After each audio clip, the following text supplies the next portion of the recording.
నా అబ్జర్వేషన్ ఏంటంటే చాలామంది పేరెంట్స్ అంటే ఇనీషియల్ స్టేజెస్లో బేబీస్ ప్రాబ్లమ్స్ని ఐడెంటిఫై చేయకపోవడం వలన వాళ్ళని లేట్ స్టేజెస్లో తేవడం, దానివల్ల మనం బేబీస్ని అడ్మిట్ చేయాల్సి రావడం, లేకపోతే క్రిటికల్ అవ్వడం అలా అవుతుంది.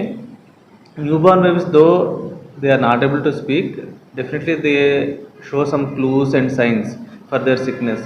సో మనం ఎర్లీ స్టేజ్లో ఐడెంటిఫై చేస్తే కనుక ఇలాంటి ప్రాబ్లమ్స్ మనం అవాయిడ్ చేయొచ్చు, అడ్మిషన్స్ కానీ లేకపోతే మార్టాలిటీని అవాయిడ్ చేయొచ్చు. So today I discuss some of the important danger science. So ఒకటి ఏంటంటే పూర్ ఫీడింగ్ అండ్ లెథార్జీ అంటాం. అంటే నార్మల్గా బేబీస్ ఏంటంటే నార్మల్ ప్యాటర్న్ యూజువల్గా ఫీడ్ తీసుకొని ఒక 2 hours పడుకొని మళ్ళీ వెంటనే లేచి మళ్ళీ మనం లేచి ఫీడ్ తీసుకోవడం. So this is normal pattern. But babies ఏంటంటే ఆల్మోస్ట్ 5 to 6 hours వరకు లెగకపోయినా ఆర్ 5 to 6 hours వరకు ఫీడ్ తీసుకోకపోయినా, if they are not arousable, మనం ల్యాబ్డానికి ట్రై చేస్తున్నా, బాగా డ్రౌజీగా లెథార్జిక్గా ఉన్నా, so that means actually it is definitely abnormal. So డెఫినెట్గా ఆ టైంలో పీడియాట్రిషియన్ మనం తీసుకొని వెళ్ళాలి. So poor feeding and lethargy is one important sign. Another thing ఏంటంటే jaundice involving palms and souls. నార్మల్గా ఏంటంటే న్యూబార్న్ బేబీస్లో ఫిజియలాజికల్ జాండిస్ అనేది వస్తుంది. అంటే 3rd day స్టార్ట్ అవుతుంది, 5th day వరకు ఇంక్రీజ్ అయ్యి మళ్ళీ 1 week కల్లా తగ్గుతుంది. So that is normal pattern. In case వీళ్ళకి ఏంటంటే ఫస్ట్ 24 hours జాండిస్ స్టార్ట్ అయిపోయినా కానీ ఆర్ పామ్స్ అండ్ సోల్స్ బాగా ఎల్లోయిష్గా అయినా కానీ, so that means actually it is quite abnormal. అంటే వీళ్ళకి bilirubin levels more than 15 to 20 అలా క్రాస్ అయినట్టు అర్థం అనమాట. And it can affect the brain of the babies. So దానివల్ల వాళ్ళ ఫ్యూచర్లో డెవలప్మెంట్ ప్రాబ్లమ్స్ లేకపోతే ఫిట్స్ ఎలాంటి ఇష్యూస్ రావచ్చు. And it can be life long trauma for the parents. So ఎప్పుడైనా పామ్స్ అండ్ సోల్స్ బాగా ఎల్లోయిష్గా అనిపించినప్పుడు వెంటనే డాక్టర్ని సంప్రదించాలి. And another thing is conjugated jaundice అంటాం. సో దీన్ని మనం ఎలా ఐడెంటిఫై చేస్తాం? సో వీళ్ళలో యూరిన్ కలర్, స్టూల్ కలర్ అనేది రివర్స్ అవుతుంది. అంటే యూరిన్ ఎల్లోగా అవ్వడం, నెక్స్ట్ స్టూల్ కలర్ అనేది బాగా పేల్గా వైట్గా అవ్వడం. సో దీన్ని కాంజుగేటెడ్ జాండిస్ అంటాము. సో దీంట్లో ఏంటంటే కొన్ని సర్జికల్ కాజెస్ ఉంటాయి. అంటే కామన్గా బిలియరీ అట్రీసియా అని ఒక కాజ్ ఉంటుందన్నమాట.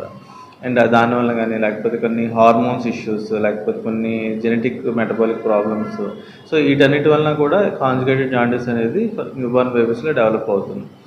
సో వీటిని ఎర్లీగా ఐడెంటిఫై చేయకపోతే కనుక వాళ్ళ లివర్ అనేది డ్యామేజ్ అయ్యి సిర్రోసిస్ వరకు, ఎండ్ స్టేజ్ లివర్ డిసీజ్ వరకు కూడా వెళ్తుంది.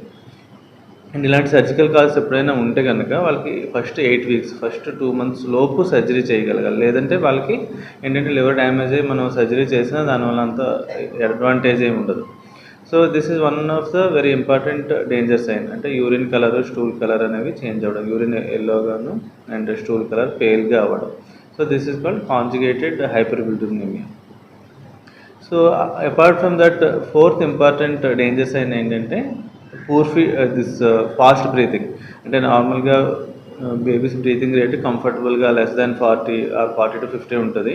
So more than 60 per minute ఉన్నా, లేకపోతే వీళ్ళు రిట్రాక్షన్స్ అంటాము, ఛాతీ పక్కల ఎగరేయడం అంటాం కదా, సో రిట్రాక్షన్స్ ఉన్నా, లేకపోతే morning sounds, granting sounds, so ఇలాంటివి ఏమి చేస్తున్నా కానీ, so that is also quite abnormal. So especially ఈ మార్నింగ్ సౌండ్స్ చేసినప్పుడు ఏంటంటే that means actually baby is having significant problem and ఇమ్మీడియట్గా మనం బేబీని హాస్పిటల్కి తీసుకురావాలి.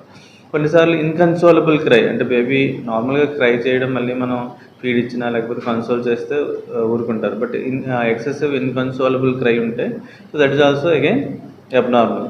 So baby has to be shown to the paediatrician. So ఇవి కాకుండా మనకి ఏంటంటే కొన్ని అదర్ థింగ్స్, అంటే ఫీవర్ రావడము. సో మామూలుగా ఇన్ఫాంట్ ఏజ్ గ్రూప్స్ అంటాం, అంటే 6 months అబోవ్ బేబీస్కి యాక్చువల్గా ఫీవర్ అనేది కామన్గా వైరల్ ఫీవర్స్ వస్తూ ఉంటాయి. But newborn babies less than 1 month బేబీస్కి ఫీవర్ అనేది జనరల్గా రాదు, ఎందుకంటే they will be in a protected environment. So more than 101 fever వస్తే definitely that means actually there is some significant underlying infection. So urinary tract infection అవ్వచ్చు, or any other significant infection అవ్వచ్చు. So వెంటనే మనం doctors దగ్గరికి, paediatrician దగ్గరికి తీసుకుని వెళ్ళాలి. Or baby cold to touch, అంటే మనం టచ్ చేయడం బాగా కోల్డ్గా ఉన్నా, లేకపోతే ఎనదర్ థింగ్ ఇస్ సైనోసిస్ అంటాము. సైనోసిస్ అంటే బ్లూయిష్గా హ్యాండ్స్, లెగ్స్. నార్మల్గా బేబీస్లో ఏంటంటే కొద్దిగా హ్యాండ్స్, లెగ్స్ అనేవి స్లైట్ బ్లూయిష్గా అనేది ఉండొచ్చు. బట్ ఏంటంటే లిప్స్ కానీ లేకపోతే టంగ్ కానీ బ్లూయిష్గా ఉంటే that means that is definitely abnormal, cyanosis అంటాం. So that is another important danger sign.